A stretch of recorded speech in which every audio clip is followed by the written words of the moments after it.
Okay, so welcome back. Now we're going to plot our images just so we can visualize what we have so far.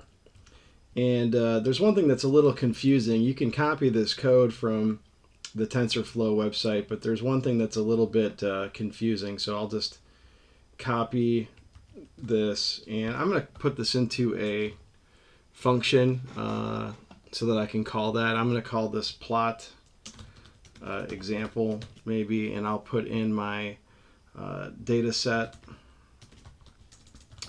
and I'll put in my class names, and let's see here, I'll paste in the code,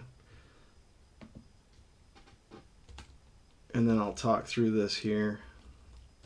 Oops, let me get this tabbed over. So let's look at this code. So what they're doing is they're creating a figure with matplotlib. That's pretty self-explanatory. And then what they're doing is they are, we actually don't need to pass in the class names. Well, I guess we do. What they're doing is they're using this function here called take1. So this is a little confusing. So the take1 is actually going to be based on the batch size. So if you remember, up here, we passed a batch size parameter into our training data set. So what this is actually saying is, grab me the images and the labels associated with the training data set for the first batch. So this would actually contain up to 32 images. And what we're doing here is we're going to take the first 9 of those out of the first batch of 32, and we're going to plot them. And so this is just creating a subplot, a 3x3 plot grid. It's going to put this, it's going to put image number, I into slot I. So there's going to be a total of 9 images that it's going to loop through. And then, but in order to plot that properly, we need to convert that image data into a NumPy array. And we need to convert that into an not convert it, but we need to define that NumPy array as a type of unsigned integer 8. So that's what this is doing here. This is basically taking that image data, converting it to a NumPy array. It's going to be a unsigned integer 8 data type so that it knows what the data type is. And then we can plot that accordingly. And this is going to add the class label, basically the type of flower above each image. So we can then call this function in our main function here by just saying plot example. We'll pass in our data set. So we've got our trained data set, and we'll pass in our class names. And we can run this.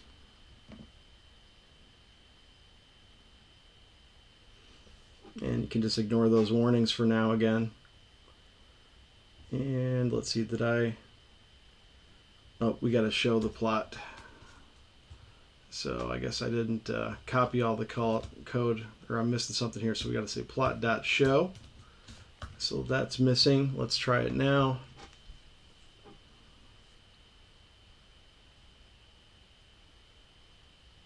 All right, so again, we have a batch of 32 images. That's our batch size. And this is the first 9 images in that batch.